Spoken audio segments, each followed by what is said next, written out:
Good. Then let's continue with statistical methods. Maybe before we start, is there anything urgent that you would like to ask about last week's session? So anything that was on your mind the whole week and you watched the videos and it was still on your mind and no. Good. Then let's continue. So the aim for today is then to dig a little bit deeper into the GLM, but maybe before we start, let's briefly revise what we talked about last week. So we talked actually about an approach to science that consists of 3 steps. What are these 3 steps? Please raise your hand and then feel free to say it. Model formulation. Yeah, model formulation. What else? 3 things.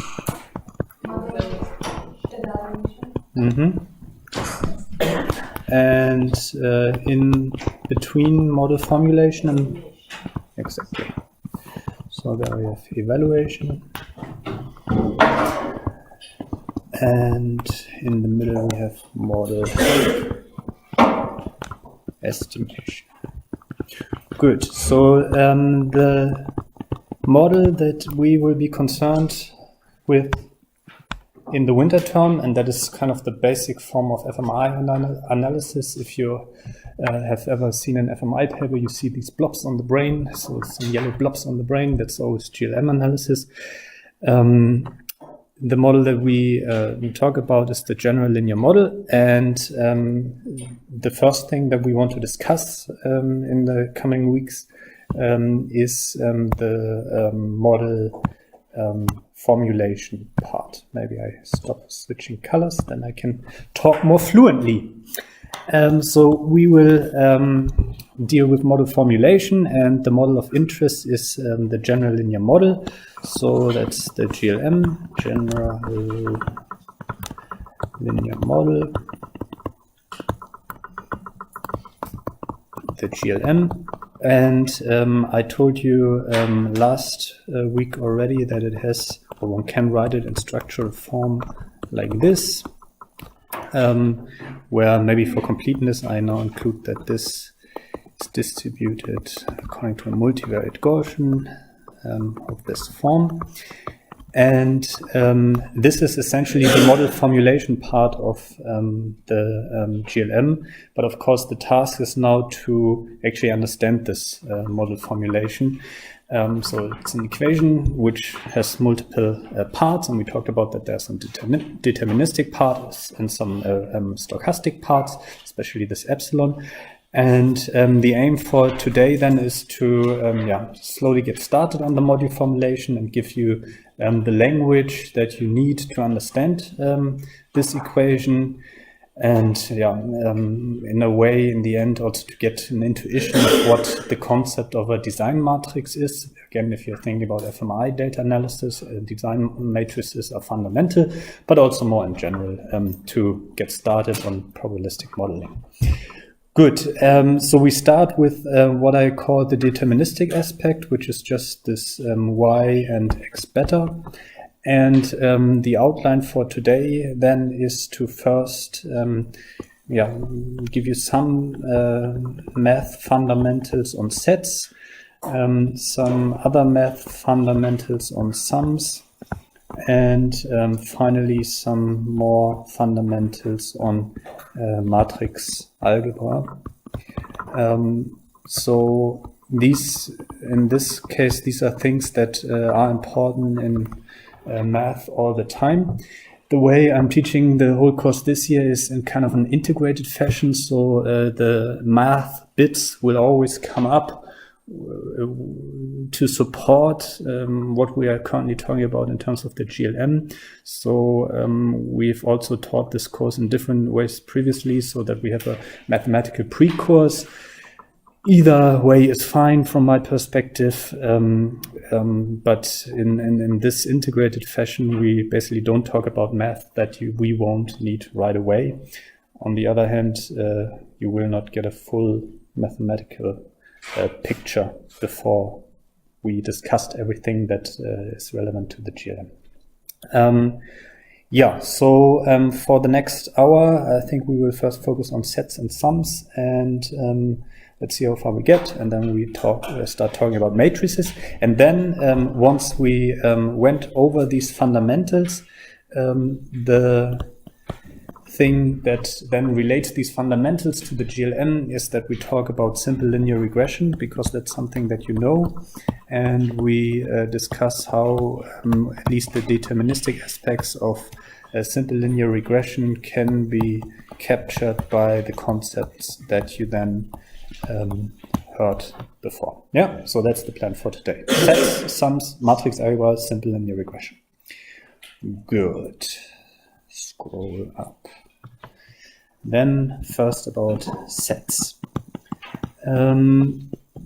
So the reason I'm introducing sets is not because I want you to become efficient in set theory or to learn about De Morgan rules or something.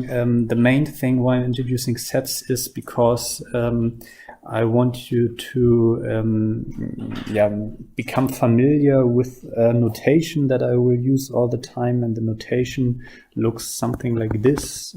So there's an X, and then there's something that looks like an E, and then there's something that looks like an R, and then there's something to the power of something.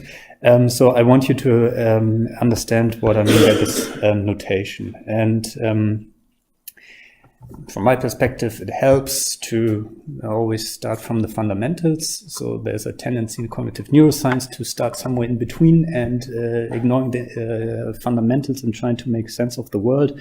That doesn't work. So I'm always trying to go back to the fundamentals.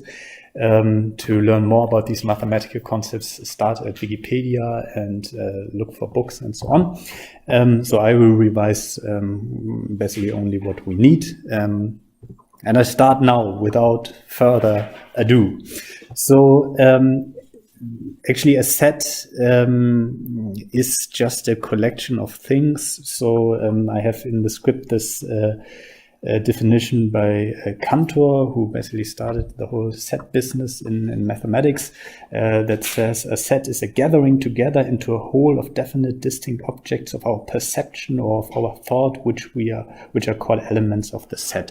So working definition for what a set is a collection of things. So a set is a collection of things. And these things in math are usually abstract things, things like numbers, letters, or whatever, mainly numbers, because we are interested in quantitative data. Yeah? So there are different ways to define sets that you will come across. So one way to define a set is directly by its members. So for example, this thing here with the curly brackets. There are two things in this actually. So on the one hand, there are these curly brackets, which between the curly brackets you have some elements of a set. So the curly brackets say that this is a set, and it has the members A, B, C, D, which are Roman letters.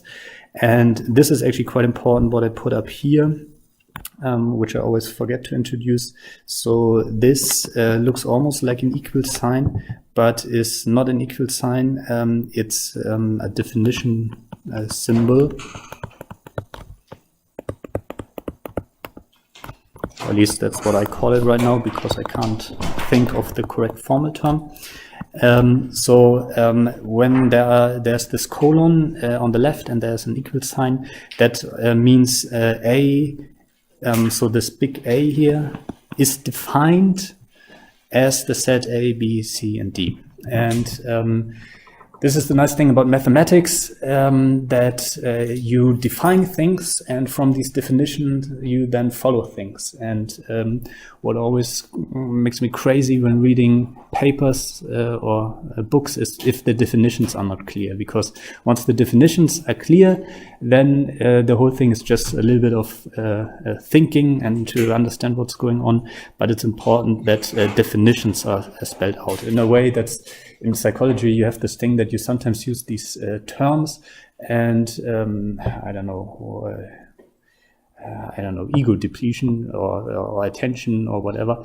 And then you have people talking and you're not quite sure what they mean by this word. And then actually it helps if somebody comes up with a definition of a term.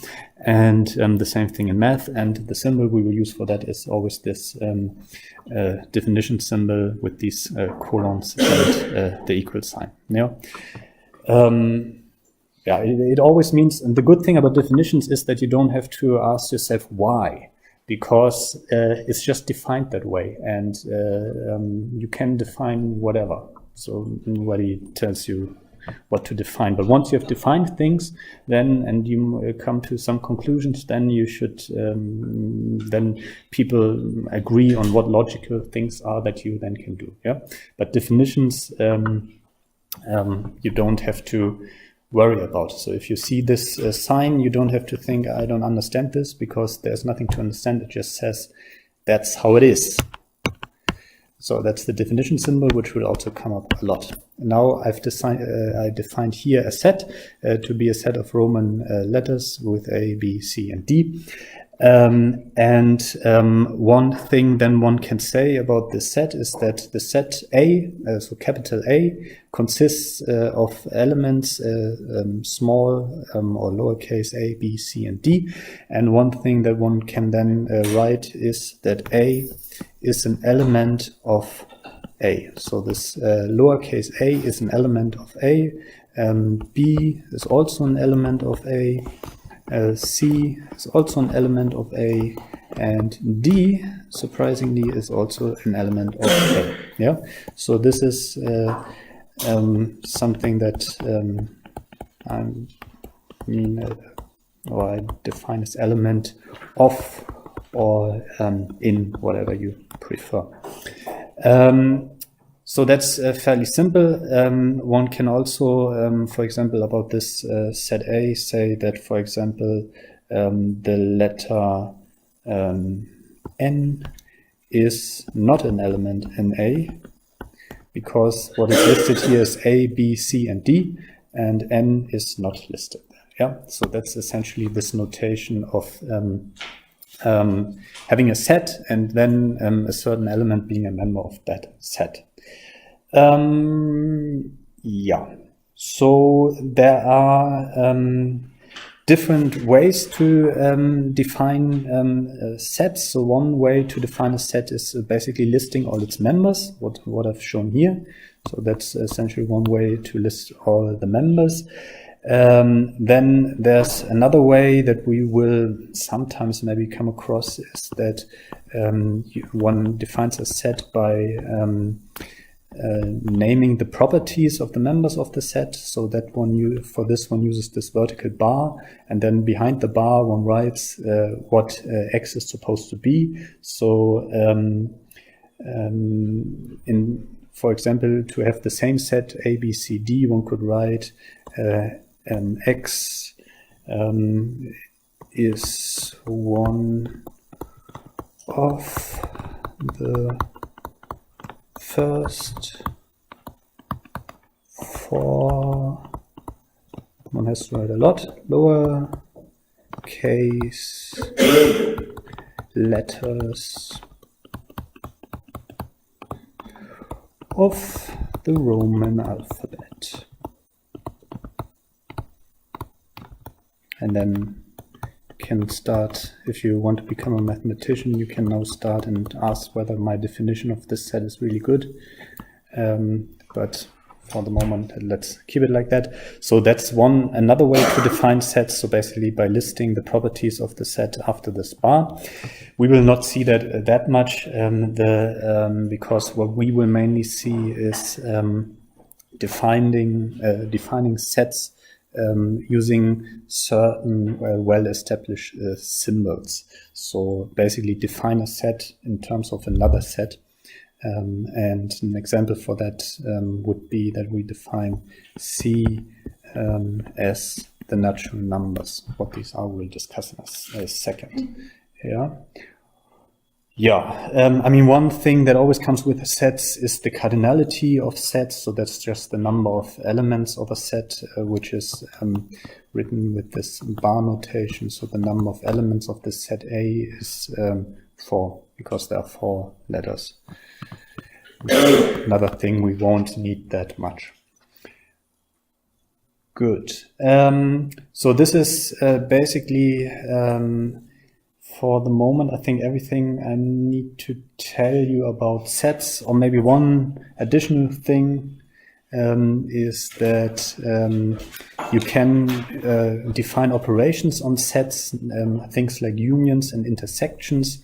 And these are these things that you learned in school about. So for example, if you have 2 sets A and B, you can define the union of A and B, and you can define the intersection of A and B. And yeah, I don't want to go into details there. I will show you. We need at one place in the next 10 minutes, so it's really not that important. Yeah. So, but you will remember from school that there are things like unions and intersections. Good. Then, having said now this, the next thing that we need to concern ourselves with are selected sets of numbers. Because this is what is required for the notation. So, this is the next topic. At the moment, are there questions about what I discussed here in terms of sets? I mean, it's really basic and very little stuff. Is there anything that is unclear about what I said about sets? Something that you always wanted to know about sets that I might also not be able to answer right now? No, that's not the case. Then we continue to selected sets of numbers. Maybe we call this 1.1. And this is now actually this is quite important, but also not difficult for what we are going to do all the time, because we deal with quantitative data. So quantitative data in the modern age, there are actually 2 representations of quantitative data. One is that you have quantitative data stored on a computer in kind of finite precision, and you can learn about finite precision and the problems and things associated with that in numerical mathematics / maybe computer science a little bit.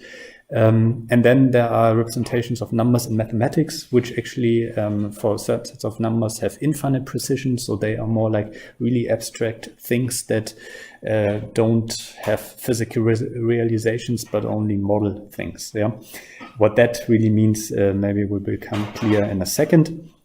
But we have to deal with numbers. And we can introduce quickly, I think 1, 2, 3, 4, 5, maybe 5 sets of numbers that you're all familiar with, and that we now briefly revise, and we will meet on occasion. So the first thing are the natural numbers. So the thing about these sets of numbers is that you shouldn't try to that's often the case, don't try to see meaning everywhere, just deal with things and memorize things. So the natural numbers are written with this n, and they are the numbers, the integer numbers starting from 1, 2, 3 and going on forever. So this is now, I'm using this curly bracket definition of sets and to tell you that 1, 2, 3 going until infinity, so going on forever, are called natural numbers. And you can ask yourself, why are they called natural numbers? So where in nature do I see infinity? Or if there's nothing, isn't that also natural? So just don't go into this, just deal with it, that these numbers 1, 2, 3, 4, 5, 6, 7, and you can go on, are called natural numbers. Of course, there is some intuition why these are natural and so on, but don't worry. I mean, you can worry, then you can kind of do some mathematical philosophy and so on, but you will not make progress in this course if you worry about everything and in life in general. But anyway, good. So the natural numbers use this symbol. For this, I use the symbol. So now I can write something like n, lowercase n, is an element of the natural numbers, which means that n is something in this set 1, 2, 3 to whatever, which is kind of interesting, but it's also more interesting of what it also it constrains this lowercase n, because n is definitely not n is definitely not 1.2. It's also definitely not negative. And it's actually also not 0. So these things, if n is in the set of natural numbers, this is not allowed. So it really constrains of what n, this lowercase n can be. And this is why this is helpful, because it tells you what the things, the symbols that you see are. Good. So another set that is closely related to that is the this one can write like this. So and this n with a double left bar with a small n. So that's the set of natural numbers up to natural number n. So whenever you have a finite set, so for example 1, 2, 3, 4, this would be written as n4. That's also often quite helpful if, for example, you have 20 subjects and you want to give an index to them. Then you can say, okay, the subject index is in n20, because then it's clear what's going on. So all of this, what I'm introducing today, is mainly to make clear what's going on. Yeah. So the next set, and maybe we postpone questions until I introduce all of these sets. The next set would be the set of integers, which I forgot one set.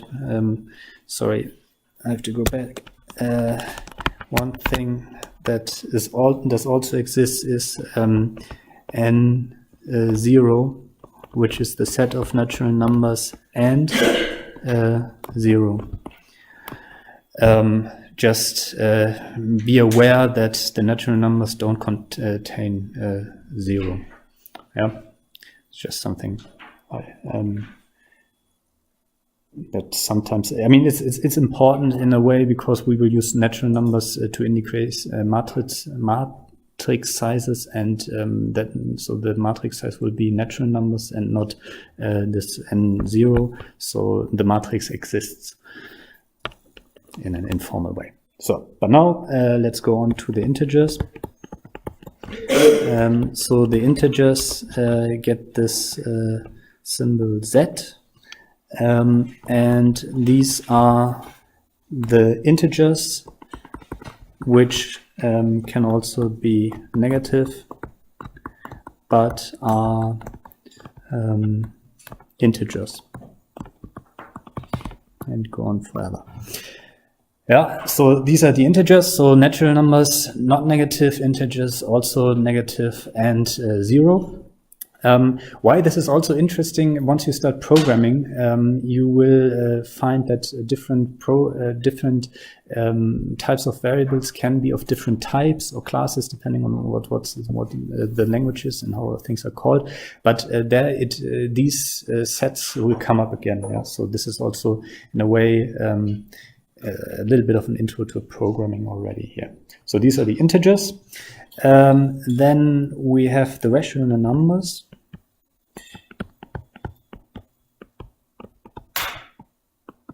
Which get this letter Q, and this is actually defined in terms of this second way of defining sets, namely by writing behind a bar what's going on. So P and Q are in the set of integers, and q is not allowed to be 0 because you can't divide by 0. So this now is a pretty big set of numbers. So because you know that you can form ratios, and ratios correspond to decimal things. So for example, the number 0.9 you can write as 9 divided by 10. So 9 divided by 10, 9 and 10 are both integers. So you can, of course, then also increase resolution here. So 9 divided by 100. So you get 0.09 and so on. So you have basically all numbers that you know with the rational numbers. Actually, you know some more numbers which are not rational, but most of the numbers that you need in daily life, like decimals and large numbers, they are already contained in the rational numbers. In addition to the rational numbers, there are certain numbers which cannot be written like this. And these then lead to what is called the real numbers. And it's actually a part of basic mathematics to give a proper definition of the real numbers. So we will not give a proper definition of the real numbers because that's mathematical work. What you need to know about the real numbers is that the real numbers are essentially the rational numbers, so all your decimal numbers that you know and can think of, and some other numbers that cannot be written in terms of a rational number. Any suggestion for a number that cannot be written as a rational number? Pi, exactly. Which again is mathematical. It's a math. So if you are surprised by the fact that pi cannot be written as a rational number, it's fine that you're surprised, and I wouldn't be able. You are all sick. What's going on? Sorry, you have a cold, I should say. Sick, I think, means different things. Do sport, get healthy. Yeah. If you're sick already at this part of the term, it will be a long term. Anyway, so hope you feel better soon. That's what I should say for the record. So if you're surprised that pi cannot be written as a rational number, that's completely fair, because there is a mathematical proof somewhere that you can find somewhere, I guess, that tells you why pi cannot be written as a rational number. Maybe you already also know that proof. I wouldn't know from the top of my head, so don't feel bad if you are surprised. Any suggestions for another number that cannot be written?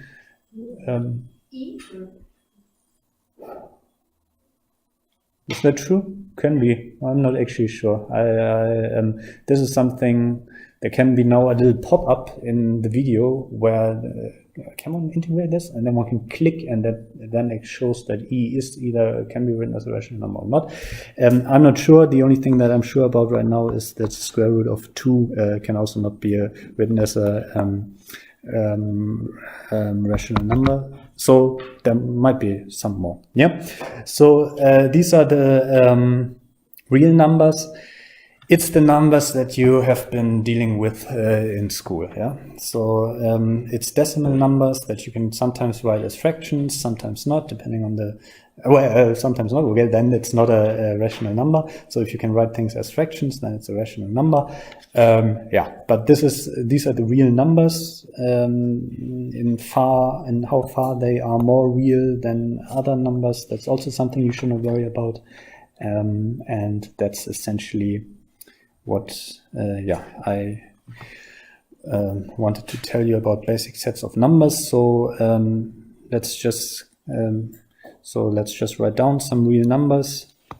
So that's a real number. That's also a real number. That's a real number. This is also a real number. And this is also a real number. yeah, so numbers.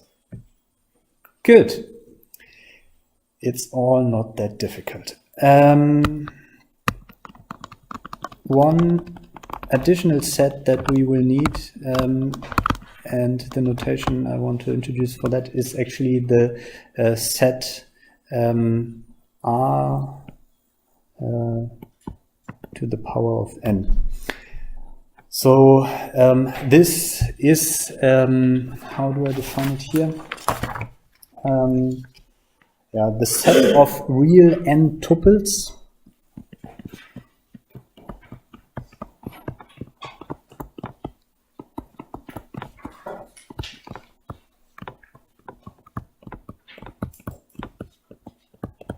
sometimes also called set of n-dimensional vectors.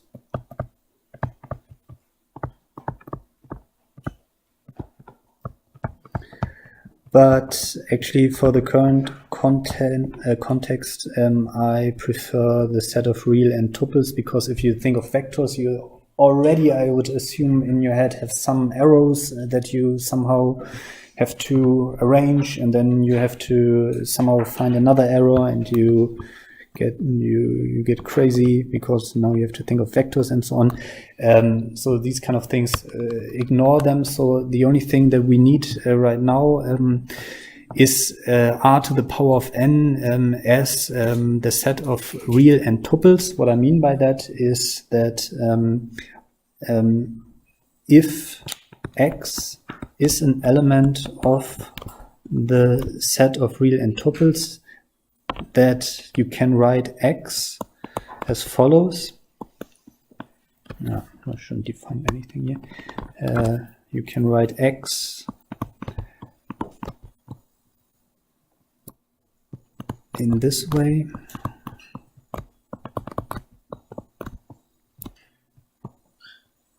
So as a list, and these x1 to xn are all real numbers. Yeah.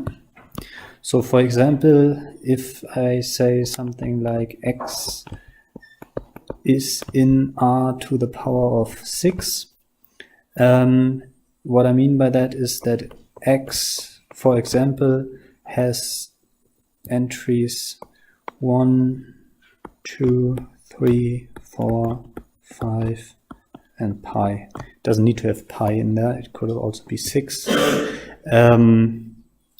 But it could also be decimals, 2.1. It could be negative.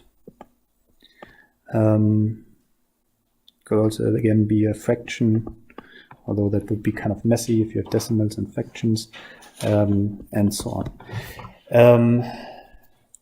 So this is, for the moment, all you essentially need to know about this set of real n tuples. If you have had any linear algebra, you will know that there are notions like vector spaces that give more meaning also to these kind of things, and you can find that every vector space of dimensionality n is essentially equivalent to this r to the power of n. That's all very interesting. But really not required. Right now, so the only thing that you should think of, or it completely suffices if you think of, if I write something is in this space r to the power of n, is that x is now a list of n numbers that can be quite arbitrary. They need to be real numbers, so they are not complex numbers, if you know what that is, and maybe we will talk about that in the summer term, or we will actually talk about complex numbers in the summer term. But yeah, just think of this notation as a list of numbers. Good. Yeah, so that's, I think, enough on sets. So we talked about the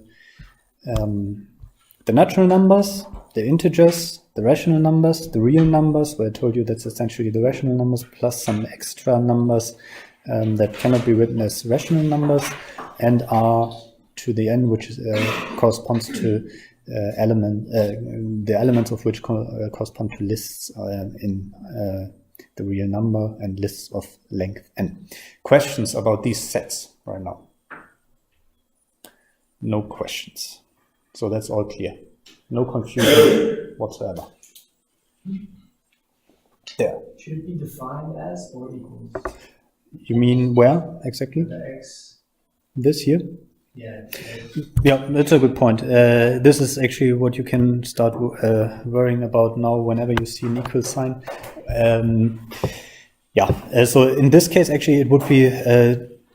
So I think here it makes sense to use an equal sign in a way, or maybe not. I don't know. So x is an element of Rn. So x equals something like that, where these things are in R. And in this case, I made up this x, and I defined it like that. So yeah. So I would agree that in this case it would be a definition rather than equality. But that's really it's a fair point, and it's a good point that sometimes it's actually not quite clear, especially if it's not a mathematical text and so on. So it really this differentiating between a definition sign and an equal sign helps in the context of a given section where it needs to be clear what are the definition and what follows. And in general, I think one can use definition signs much more than they are commonly used. In physics, they are never used because physicists, they know everything and they don't need to define anything. So anyway, which is very confusing. Good. Other questions? No. Good. Then we have discussed the sets that we need for the beginning, and we now turn to the notion of sums. Let's start with that. So the next topic would be sums. So of course you are all familiar with sums, so all of you added numbers in high school, and maybe even in psychology, depends. But in high school, at least, you summed things up. What we will need quite a lot is the sum symbol, so this thing. Maybe I do that again. Didn't look quite right. So looks a little bit more better. Looks a little bit better. So that's the sum symbol. It is helpful to use the sum symbol, which is actually the Greek sigma, so it's the large sigma.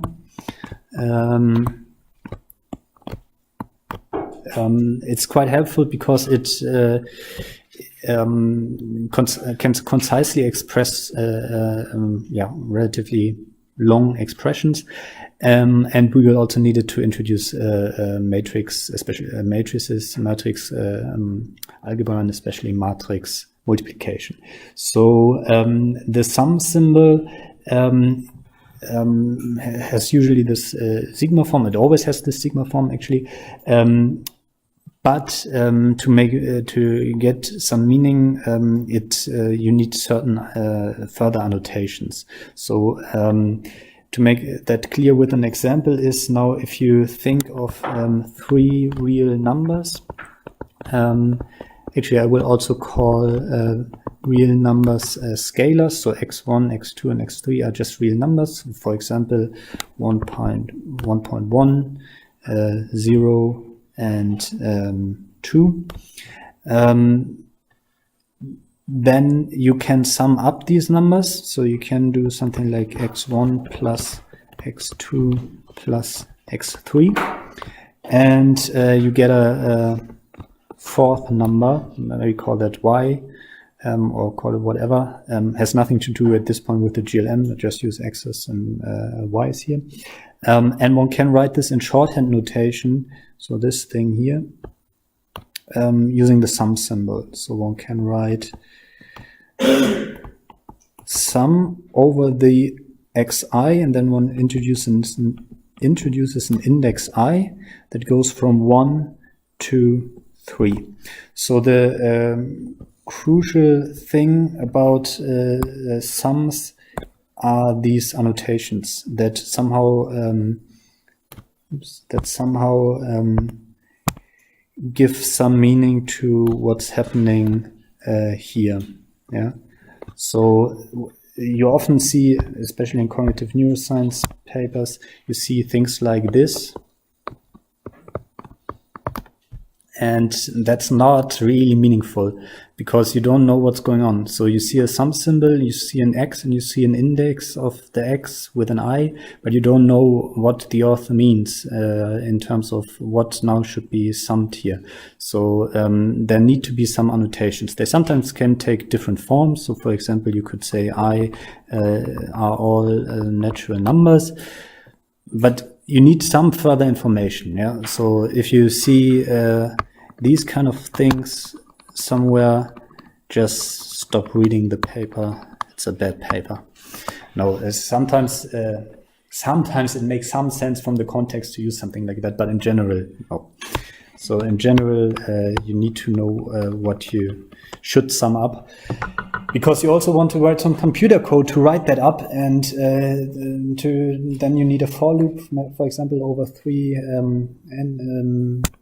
things, and so you need these annotations. So they are really dear to me. So in this case, that would be again our Y. So this sum symbol can sometimes be used in somewhat funky ways that need some getting used to. So one thing, for example, would be this way of using the sum symbol. So you have a sum I from 1 to 4 I square. So what is that? Somebody tell me what I should write here. Maybe I could, in terms of definition, A is defined as this expression here, and now we want to write out this expression. So this is a concise representation, and now we want to write out what that is. So any suggestions what I should write there? 1 squared plus 2 squared plus 3 squared plus 4 squared. Mm-hmm. Because I is just this index, and then it says this I needs to be squared, and then we get 1 plus 4 plus 9 plus 16, and to compute that, that's your homework. Good, so that's something which sometimes happens.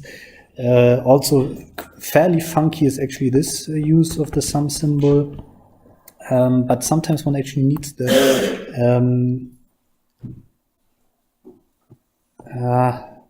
that's already quite horrible.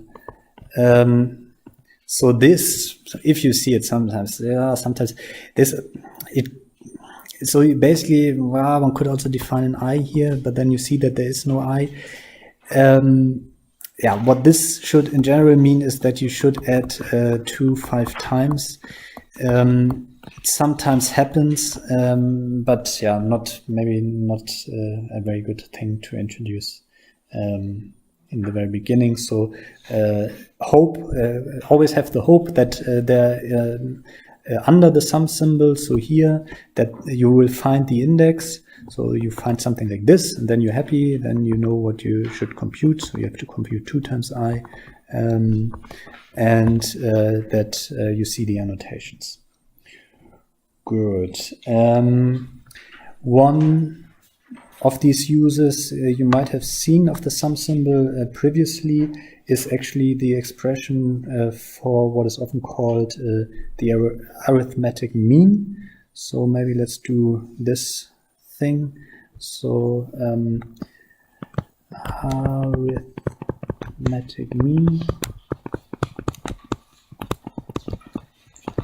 So that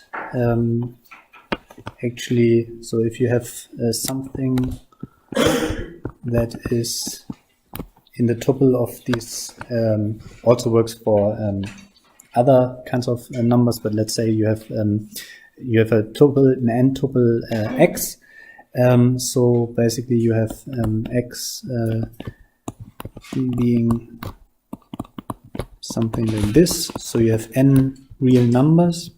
Then you can compute the arithmetic mean of these numbers, which I will often denote with a bar.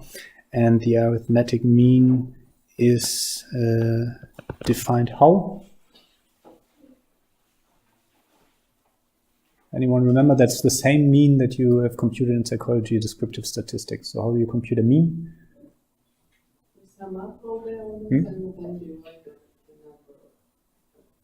By the number of elements, exactly, yeah.